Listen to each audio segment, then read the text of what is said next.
बात तो है कि हम जो बड़े हैं ना, उनको ये लगता है कि जैसे कोई बच्चा हमारे सामने आए उसका कान पकड़े और कहें कि देखो हम तुम्हें ये सिखाना चाहते हैं। भाई क्यों सिखाना चाहते हो? बच्चे की दुनिया बहुत विस्तृत है, वो अपने आप सीख लेगा। आपको ये गलतफहमी जरूर है कि आप बहुत कुछ सिखा सकते हैं। हो सकता है आप बच्चे से बहुत कुछ सीखना चाहें। अभी 2-3 दिन पहले टाइम्स ऑफ इंडिया ने एक स्टोरी की, मैं पहले से बोलती रही हूँ ये, यार बच्चे हमारे गुरु हैं। हम बच्चों से पूछ रहे हैं, अरे भैया मुन्नू जरा आके बताना तो ये फाइल हो गई। सबसे पहले मैंने यही सवाल पूछा था एक छोटे बच्चे से, जब मैं कंप्यूटर पर काम करना शुरू ही किया, मेरे यहाँ ये फाइल हो गई। उसने फटाफट कंट्रोल करके फाइल वापस मंगाई। तो बच्चे हमारे गुरु हो गए, तो हम बड़ों के लिए जरा गलतफहमी निकाल देनी चाहिए कि हम ही गुरु हैं, हम ही सब सिखा सकते हैं, हमें ही सब आता है। अरे शायद हो सकता है हमें बहुत कुछ ना आता हो, बच्चे को हमसे बहुत ज्यादा हो।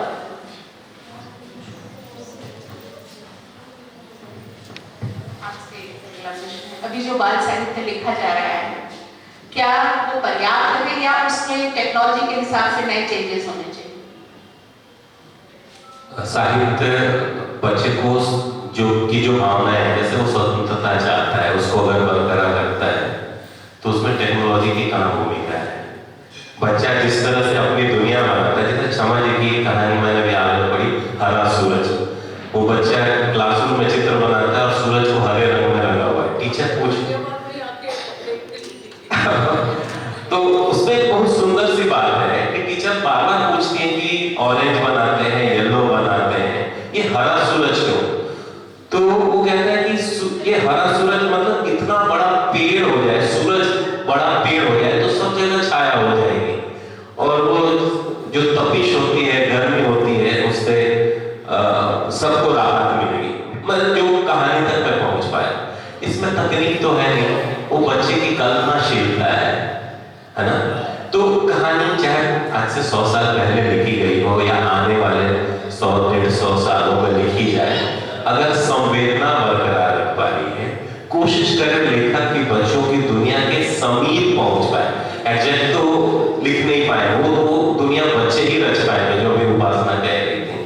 तो हमारी भूमिका उस संवेदना को के आसपास पहुंचने की होनी चाहिए। बाकी अगर उसमें तकनीक एक मेटाफर के रूप में या बैकग्राउंड के रूप में आ जाए तो अच्छी बात है।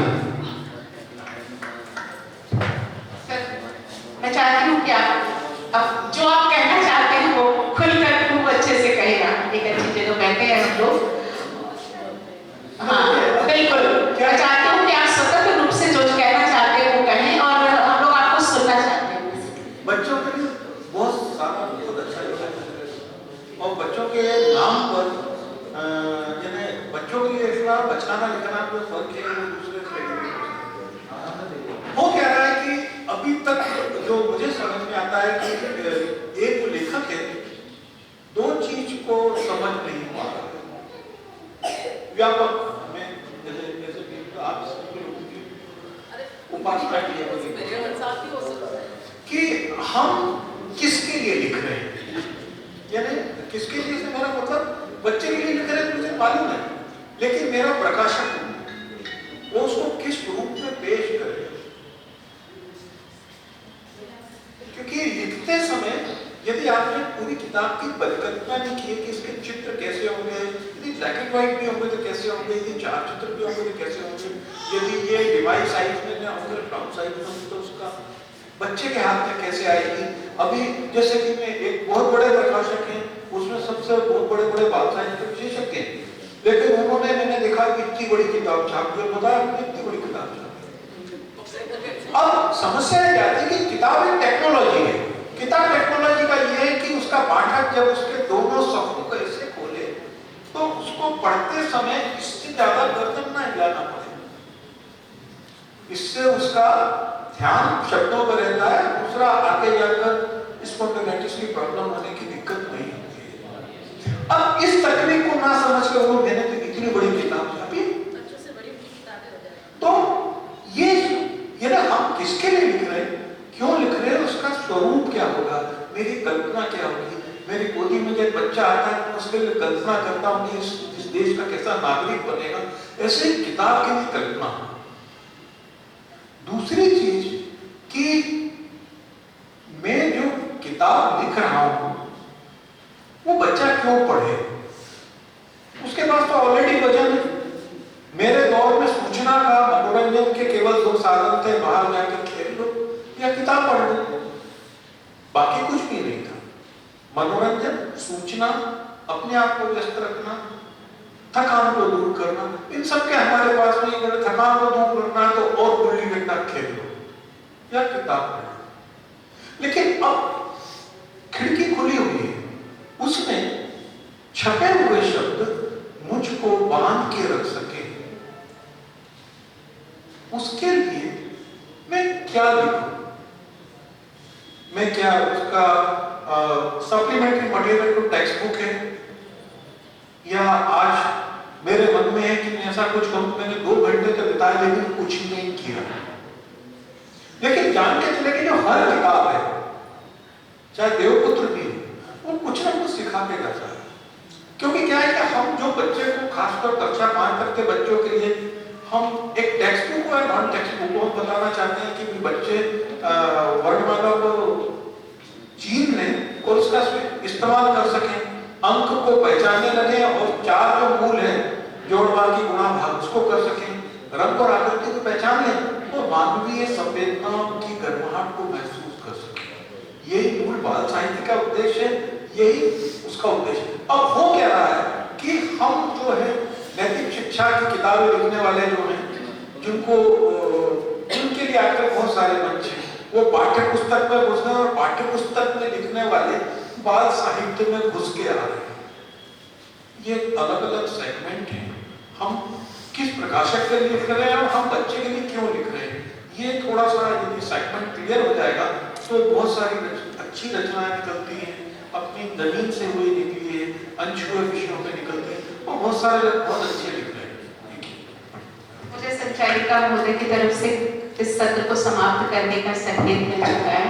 मैं चाहती हूँ कि उपासना जी इसे कंक्लूड कर दे। जो भी सर ने कहा, आप क्या समझती हैं, क्या सोचती हैं, इसको संक्षेप में कंक्लूड कर दे और इसी के साथ इस कार्यक्रम को समाप्त करें। Thank you. पंकज जी ने जैसे बात की ना कि बड़ी किताबों को जब हम बच्चों तक पहुंचाते हैं तो ये सोचे कि बच्चों तक कैसे पहुंचा रहे हैं और जो पहुंचा रहे हैं क्या बच्चे को उसकी जरूरत है। मुझे लगता है कि बिल्कुल सही बात पंकज जी ने कही। इसके साथ मैं छोटी सी बात कहती अपनी बात खत्म करती हूँ कि एक शब्द होता है इंक्लूजन। जब हम बच्चों तक कुछ पहुंचा रहे हैं ना, तो हम ये कोशिश करें कि बच्चे, यानी हर तरह के बच्चे उसके केंद्र में हों। अगर मैं एक उपन्यास लिख रही हूँ और मैंने अभी लिखा भी है, लेकिन उसके बाद मुझे लगा कि मुझको अपनी समझ पे बहुत काम करने की जरूरत है, और शायद मैं जब अगला उपन्यास लिखूं तो मैं ये कोशिश करूंगी कि उसमें हर तरह के चरित्र बच्चों की दुनिया से आए। एक बच्चा जिसको चलने में थोड़ी दिक्कत है, एक बच्चा जो समझता थोड़ा धीरे है, एक बच्चा जो ज्यादा चीजों को एक्सप्लोर करना चाहता है, एक बच्चा जो बहुत ज्यादा उत्साही है। तो अलग अलग तरह के बच्चों को एड्रेस करें और उनकी दुनिया को, जैसे अगर मैं एक घर का दृश्य बना रही हूँ तो ये कोशिश करूंगी कि उसमें पिता खाना बनाए और माँ बैठ कर ऑफिस का काम कर रही है, और ये चीज बच्चे के अनुभव में आए कि ये बहुत सामान्य चीज है। जेंडर के आधार पे कार्य का वर्गीकरण नहीं होना चाहिए। ये बच्चे को बहुत अर्ली एज से मैं एड्रेस करने की कोशिश करूंगी, और मैं करती भी हूँ, क्योंकि जब आप बचपन से इन चीजों को जनरलाइज करने लगते हैं ना कि ये आसान है कि पापा खाना बना रहे हैं और माँ घर का बाकी बाहर का काम कर रही है, बहुत सामान्य बात है। और जब ये बात एक सामान्य बात की तरह बच्चे की दुनिया में आ जाती है तो हमारा बहुत सारा काम आसान हो जाता है, जो जटिलताएं हैं हमारे देश में या फिर दक्षिण एशियाई देशों में। तो थैंक यू मृदुला जी, और आप सबका बहुत बहुत धन्यवाद। गौरव जी का बहुत बहुत धन्यवाद कि उन्होंने मेरे 4 बहुत प्रिय लोग के साथ मुझे बातचीत करने का मौका दिया। हर वो व्यक्ति जो बच्चों से जुड़ा हुआ है, बच्चों के लिए सोचता है, बच्चों से प्यार करता है, उनके लिए इसी तरह से कोई काम करता है, वो मुझे बेहद प्रिय होता है। तो आप चारों मुझे बहुत प्रिय हैं, और आपसे इतनी सुंदर बातचीत हुई, इतनी संवेदनशील बातचीत हुई, इसके लिए आप लोगों का बहुत बहुत धन्यवाद। धन्यवाद गौरव जी। आगे से कोशिश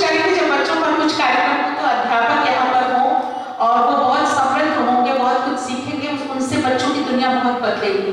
मैं अध्यापक हूँ इसलिए बहुत अधिकार से ये बात कह रही हूँ कि ये सत्र अध्यापकों तक जरूर जाना था। अगर वो जाते तो समृद्ध होते और बच्चों की दुनिया थोड़ी सी बदल जाती।